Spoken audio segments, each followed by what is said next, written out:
Hello, welcome back to the course on this data communication and computer network. In the last lecture, we have started application layer.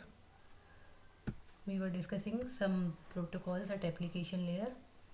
We have discussed client server architecture basics because most of the protocols are client server based. So one of the protocol, very predominant protocol, is the FTP. We are mostly used to that. So it has a it facilitates transfer of files over network.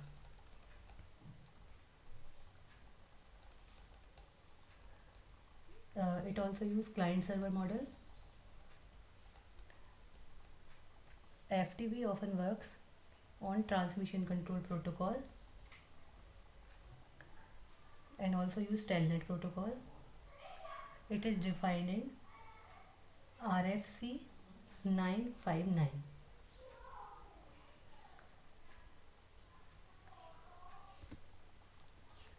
So FTP use TCP at the transport layer.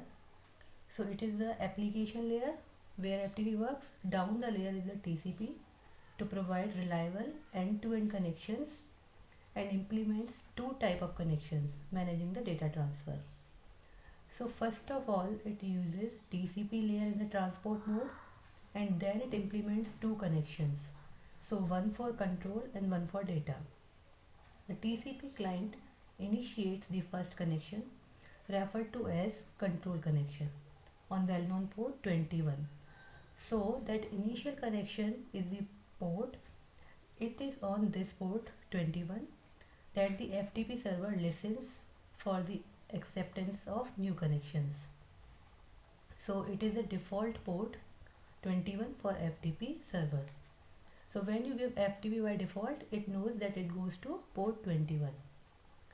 The control connection is used for all control commands a client server uses to log on to the server, manipulates file, terminates session, etc.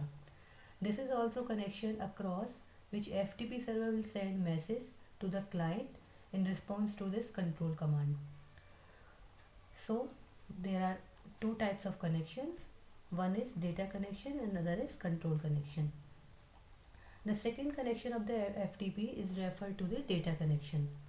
So typically the data connection is established at port 20.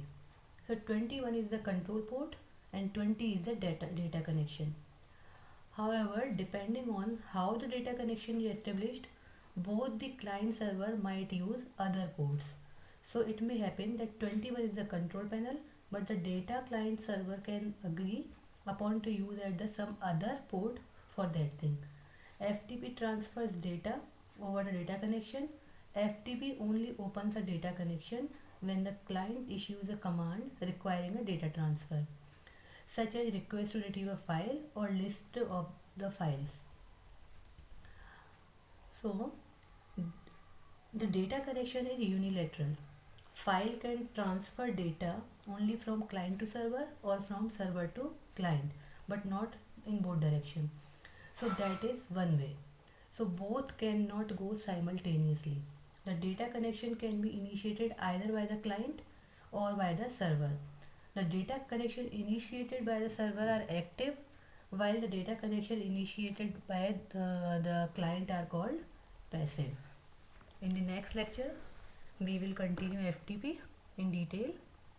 Thank you.